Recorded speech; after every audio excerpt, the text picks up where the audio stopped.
students. How are you? I hope you all are doing great and belated Happy Independence Day to you all. Uh, okay, today we are going to learn another topic that is also the topic related to the history of Pakistan.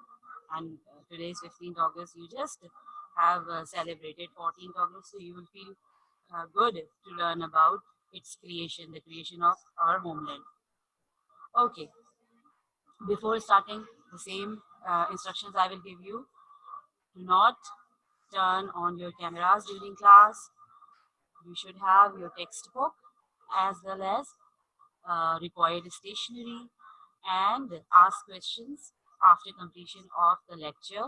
I will try to successfully satisfy you with answers.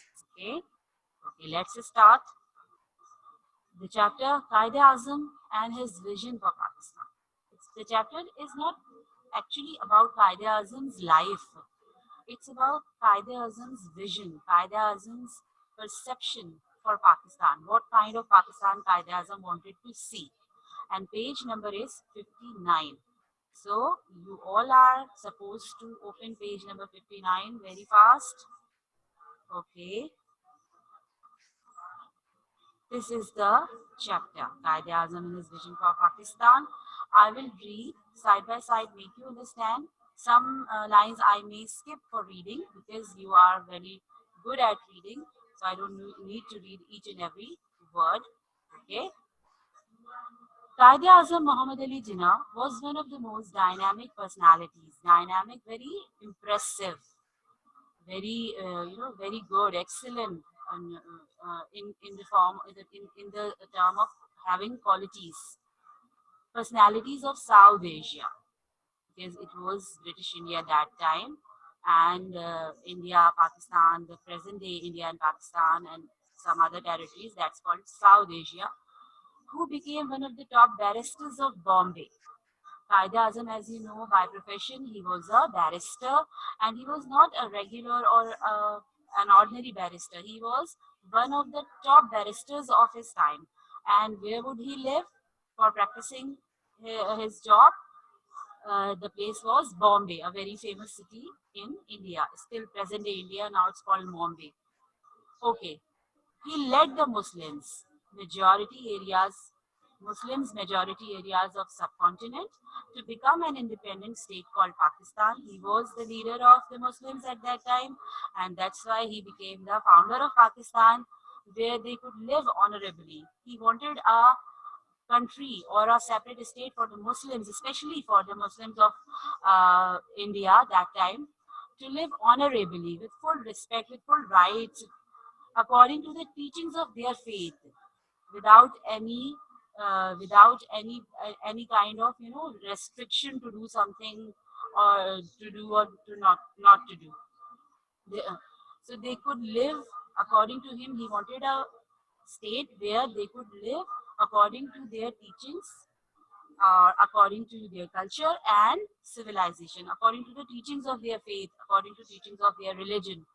This was a great achievement of the Qaid, unparalleled, matchless in history of the world. We cannot see another kind of this achievement in the history of the world. There are many rulers in the world, there are many leaders in the world, but Qaeda-Azam, what he did is unparalleled, is matchless. Okay. Mr. Jinnah was the only leader of the British India who was popular not only among the Muslims but also had a great respect among the people of other faiths like Hindus, Christians, Sikhs, and Parsis. These are different religions who would live in India that time. Still, they live in Pakistan, but in India they would live in a huge, majority or in a huge strength. Okay, so Qaeda-Azam was a leader of Muslims. He was famous as, but he was also respected in among the people of other faiths because of his qualities, because of his strong personality. Even the Hindu leaders like Gokhale and famous Hindu poetess Sarojini Naidu, she was not only poetess, she was also a leader of independence, used to praise him. as the best ambassador of Hindu-Muslim unity. And interestingly, Sarojini Naidu had been the president of Congress. She would praise Quaid-e-Azam as the best ambassador of Hindu-Muslim unity. It means because he was very, dynamic, and his personality, his qualities were praised by the opponents of him. As an outstanding political leader, the Quaid-e-Azam strongly, he had got this, that Indian National Congress is leading the Hindus of subcontinent towards Hindu-Muslim polarization, division, which will ultimately culminate into political and economic victimization of Muslims in the region. Which will culminate means end, which will ultimately end into political and economic victimization. Muslim will have different kinds of issues and problems in among Hindu majority. Victimization, as you know, still you can see in the present day India how Muslims are being crushed and how many kind of oppressions they have to face. Therefore, as the president of All India Muslim League, he very intelligently pleaded, he very intelligently presented and argued. Pled means to here pled means to present and to argue. Although pled also means to beg, but here it does not mean beg. The case of separate homeland for Muslims, and succeeded in getting Pakistan. Not only he did this, he succeeded in getting Pakistan. That's why, Alhamdulillah, we are sitting in the free state where we can live freely. An independent state for Muslims as well as for people of other faiths. The basic concept was the state for the Muslims of India, but he was not against the people of other faiths living in geographical boundaries of the new state. He envisioned, now this is about the basic point of the chapter, what kind of Pakistan he saw, actually he wanted to see. He envisioned, his envision means he thought of Pakistan a pluralistic society. The word plural, you know, more than one.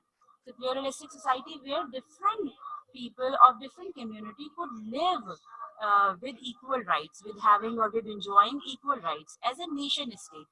It means when it is about the country, so we are one nation, whether we are Muslim or non-Muslim.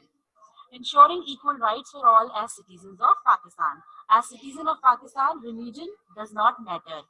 Every Pakistani, whether Muslim or non-Muslim, has equal rights, or every Pakistani enjoys equal rights. So this was the Pakistan of Quaid-e-Azam. Addressing the Parsi community on one occasion. Quaid-e-Azam, Parsi community, you know, one of the religion, Parsi religion. On one occasion, Quaid-e-Azam affirmed that his government was making sincere efforts to remove the fears and suspicions of the people of other faiths. It was very famous that Pakistan was created on behalf of Islam, for the sake of Islam. But it was not fully true. Pakistan was established for the sake of Muslims, but it was not complete truth. But every Pakistani, according to Quaid-e-Azam, had equal rights in Pakistan. Still has. So the other communities were somehow, they were confused, they were afraid whether Muslim will allow us to live here peacefully or not. So he assured them, he made them sure that you are going to have equal rights, or remove your fears, don't be afraid. What he said, the statement of Quaid-e-Azam is in green color.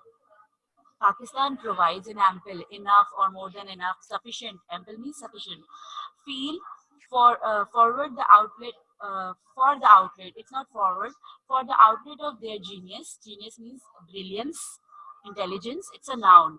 Genius, particularly in the realm of trade. Realm means field, because most of the Parsis were businessmen, commerce and industry, and they should come forward and play their role as true citizens of Pakistan. It means he was encouraging them to come forward and not to be afraid of the situation.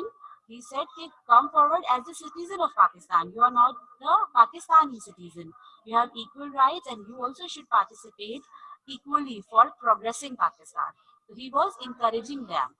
He was giving them strength and confidence. Another example is here. On August 11, 1947, the Qaid on his election as the first president of the Constituent Assembly of Pakistan. One thing keep in mind, keep in your mind, it's 11th August. 3 days before 14th August. It means Qaid Azam had already been elected as the first president of the Constituent Assembly. Pakistan came into being on paper on 14th August 1947. So it's 11th August. Remember the date. Don't get confused. What he said, very famous statement. You must have read this statement. Okay. You are free. He is saying to all, to Muslims, to non-Muslims, to every Pakistani. You are free. You are free to go to your temples, a place of worship of Hindus. You are free to go to your mosques, a place of worship of Muslims, or to any other place of worship in this state of Pakistan. Again, he was giving strength to every Pakistani not to be afraid and live freely and enjoy all the rights of a citizen. You may belong to any religion or caste or creed. Religion, you know, caste means a particular system or of a culture. Creed means belief. As we say in Urdu, kalma or belief, basic beliefs of every religion. You know, like as Muslim, we have La ilaha illallah, Muhammadur Rasulullah. That is our basic creed. So creed means the basic beliefs. That has nothing to do with the business of the state. Means whatever you are a Muslim or you are a non-Muslim. Your religion is not the matter of the state.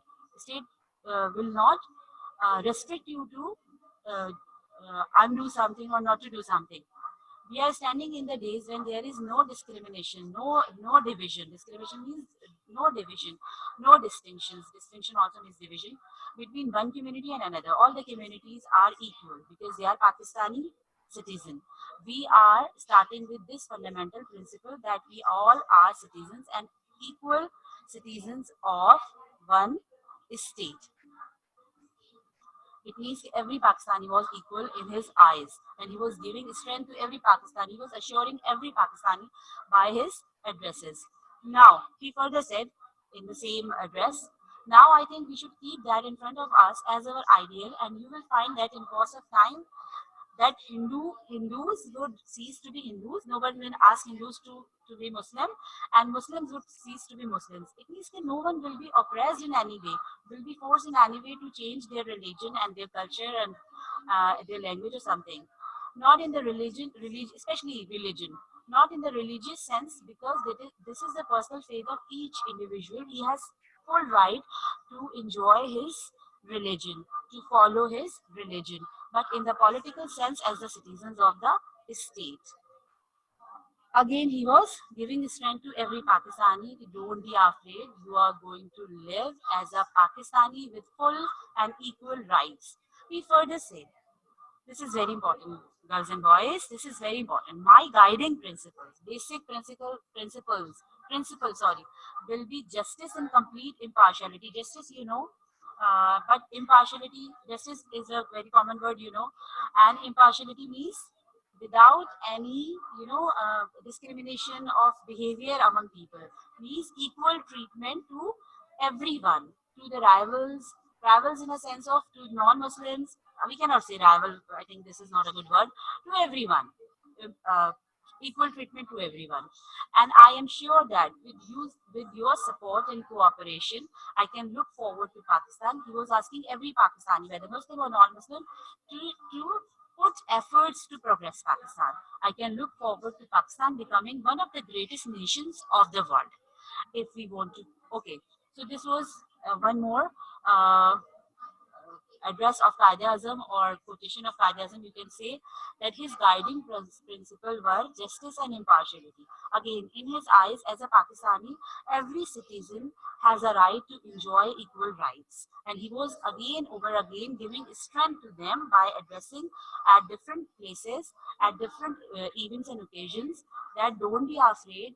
You are going to enjoy a free, life or full rights. If we want to pay homage, we want to pay respect, especially publicly, to our great Qaid, what we should do. We cannot say only we are very thankful to the Qaeda-Azam that he gave Pakistan to us. This is also important, but what we should do practically, we should follow his footsteps and transform Pakistan into a country. Transform means change Pakistan into a country where every citizen of Pakistan may live with the spirit of peace, brotherhood, and harmony, togetherness. Okay, brotherhood you means togetherness, and harmony means peace, and you can say uh, uh, you know having the same opinions or without any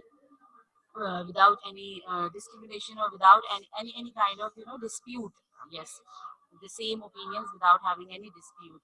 So he wanted Pakistan or Pakistanis to live with the spirit of peace, brotherhood, and harmony on behalf of being Pakistan, not on behalf of being the part of a particular religion. So this was the Pakistan of Qaeda-Azam, and we have to put, especially girls and boys, and I'm telling you because you are the future of Pakistan, and you have to progress it, you have to lift it to the sky, inshallah. So the chapter is very interesting. It's about Qaeda Azam's Pakistan, and it's our duty to understand his message because we value him, we respect him. So we should do it practically as well, not only by saying or by singing songs. We should practically do it. That we really love Pakistan and we really respect our great leader. Okay, this is all about the chapter. The next, we will continue parts of the speech, and today we are going to, inshallah, finish it. Adjective. What is adjective? Very simple definition. Word that describes a noun or pronoun. Why pronoun? Because pronoun replaces a noun. Actually, it describes noun. But we are saying pronoun because pronoun replaces a noun. Example, Vijay is a boy. There is no adjective. Boy is a noun only. And there is no adjective. There is an adjective but particularly there is no adjective, which is a good boy. Now the word good is adjective. Okay, types of adjective. They are very important. You can see you may find some other types as well, or these types can also be classified into other sections. But these are some basic types of adjectives you can see on screen. Okay, descriptive adjectives, first of all, they are used to express the size, color, or shape of a person, means noun, a thing, or an animal, or a place. They are used to provide more information to a noun by modifying it, by putting more information in the meaning of the noun. For example, she is a beautiful girl. Beautiful is an adjective here because what kind of girl? Any quality of the girl? The girl is beautiful. So these are called descriptive adjectives. They are very common adjectives. We use them in our daily conversation as well. Demonstrative adjectives is a special adjective that indicates a noun or pronoun by expressing its position as near or far. They are this, that, these, and those. Demonstrative adjectives are also called determiners. Sometimes you find another part of a speech, the ninth one in some lists, that is determiner, although determiner are demonstrative adjectives. So example is here, this book is not yours. Here this is demonstrative adjective. Why?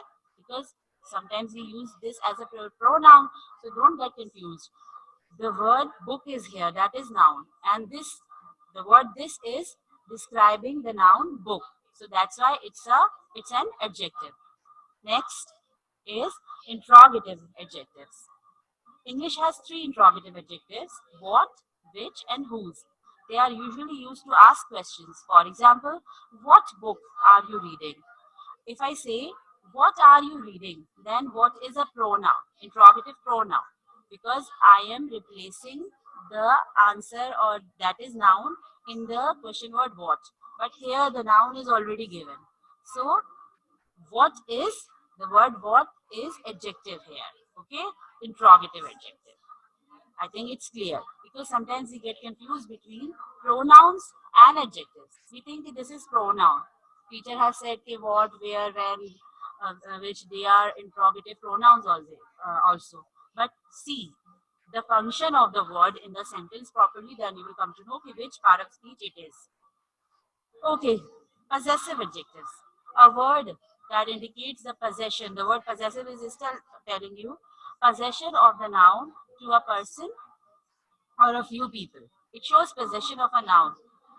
The possessive adjectives are my, our, your, his, their, her, and its. Again, these words will confuse you. They are pronouns as well, but it depends upon their function whether they are pronoun, possessive pronoun, or they are possessive adjectives. So don't get confused. An adjective always modifies noun and pronoun replaces noun. So noun is already there. It means that this is adjective. Your friendship. Friendship is noun, and here your whose friendship? Your friendship. So your is possessive adjective. Okay. Friendship is very valuable to me. That is your. That is yours. So that will be possessive pronoun. But here the noun is given, and this word your is describing the word friendship. That is noun. That's why it's an adjective. Okay, the next one is very simple that you must have learned many times. Adjective of quantity or number. Adjectives of quantity show the approximate quantity of noun, whereas adjectives of number express the exact number of the noun. For example, I have two cars. This is exact number. So this is adjective of number. And she showed much patience. This is adjective of quantity because the word much is showing the overall, the whole quantity. Okay, that's why it is not uh, adjective of number, it is adjective of quantity. Okay, so this is all about adjectives. Something more I'm going to, about kinds of adjectives. Now degrees of adjectives. You know there are 3 degrees of adjectives.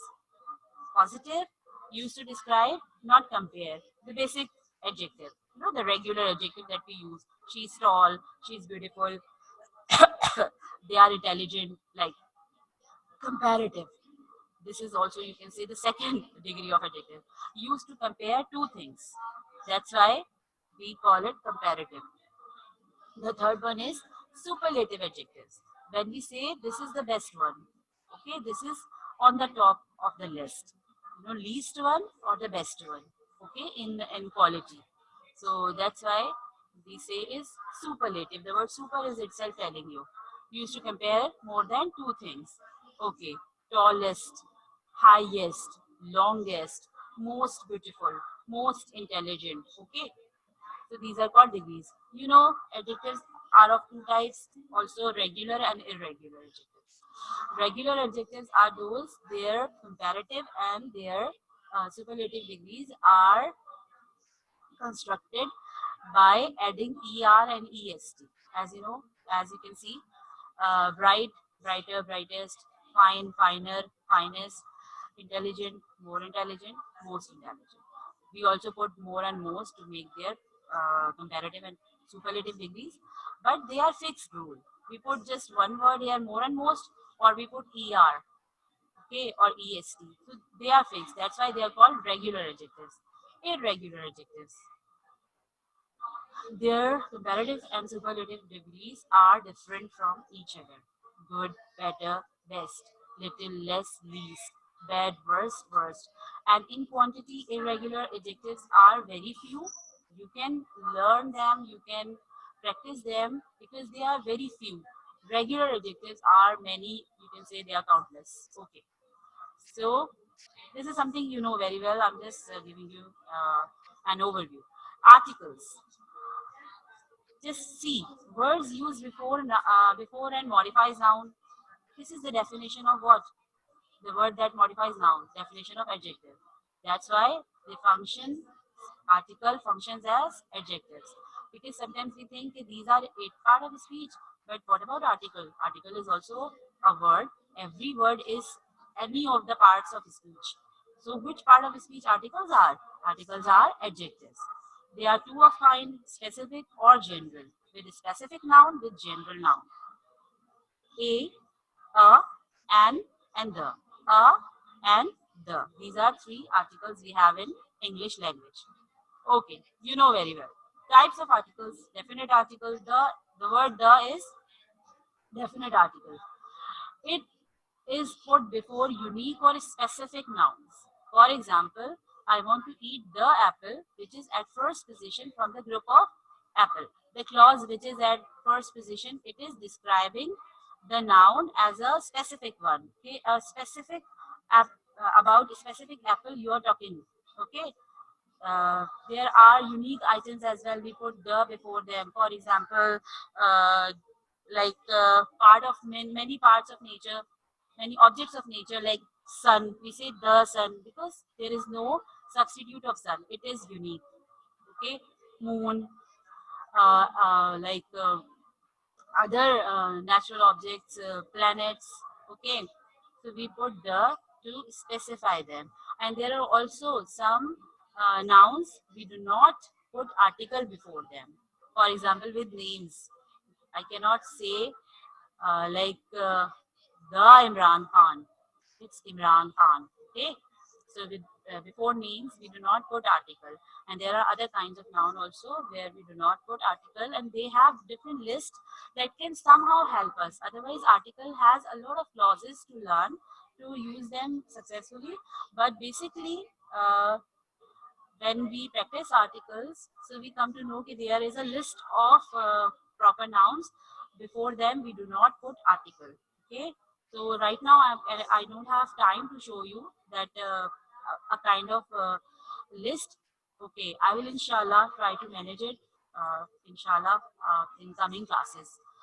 Indefinite article or inshallah in school, a and N. They are definite articles. Actually, it's one only they look to because of the word. If the word starts with a vowel, we put N, and if it starts with consonant, we put vowel sound. It's not vowel face because university U is commonly vowel, but the sound is not vowel. So we do not put N before university, we put A. So it's vowel sound, not vowel face. A, E, I, O, U. We think that these are vowels, so we have to put N. No, you have to see the sound of vowel, okay, and sound of consonant. Example is given here. I want to eat an apple from the group of apple. Means any of the apple. There is a group of apple. There are many apples. You can see the picture here. You know, one apple, an apple, an or also means one. I want to eat. I want to pick one, anyone. There is no particular one I have to pick. But if you say, I have to eat the apple which is different in color, for example, this one. So you will put the, but because you are specifying it. I want to eat the apple which is different in color from the remaining apples. Okay, so when we talk about a noun in general, so we put a or n. When we talk about specific or unique nouns, we put the to specify them. Okay, and again a and n before putting them. Before a noun, you have to keep in your mind that it's a vowel sound. It's about vowel sound, not the face of vowel. A, E, I, O, U does not mean you have to put N.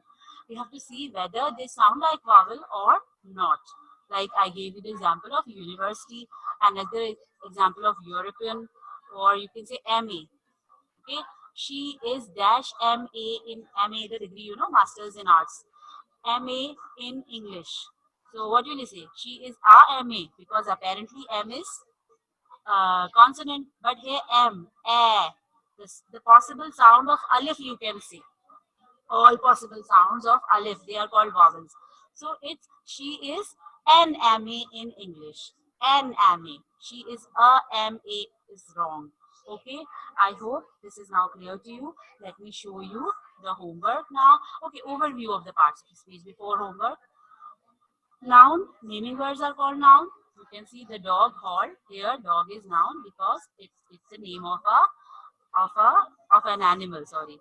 So naming words are called noun. Pronoun, they are the words which replace noun. It woke the baby. Here it is replaced by a noun that might be an animal or an object.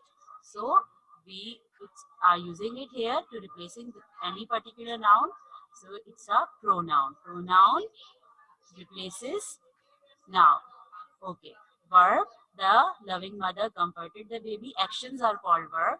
Adjective. The word that describes noun or pronoun. Noun or pronoun is called adjective. Adverb. The dog howled loudly. How an action is done. Where an action is done. Uh, in what manner an action is done, or the place of action, the reason of action. So adverb describes actions, adjectives, and another adverb. Okay. Preposition: the baby cried for a long time. It creates a relationship between verb and other words. Okay, these other words might be noun, adjective, or other parts of speech. Especially noun, adjective. Yes, noun or adjective. Conjunction, linking words. They are called linking words. The baby gazed at his mother and father. Now the word and is joining mother and father. It's a conjunction because a conjunction joins two words, two phrases, and two clauses. Sorry, two phrases. Yes, two phrases and two clauses. Clauses means two sentences. Interjection. Few. This is the pronunciation of this interjection. Few. The baby fell back asleep. These are meaningless words separately, but we put them in the sentence to express sudden emotions and feeling, or you can say strong emotions and feelings.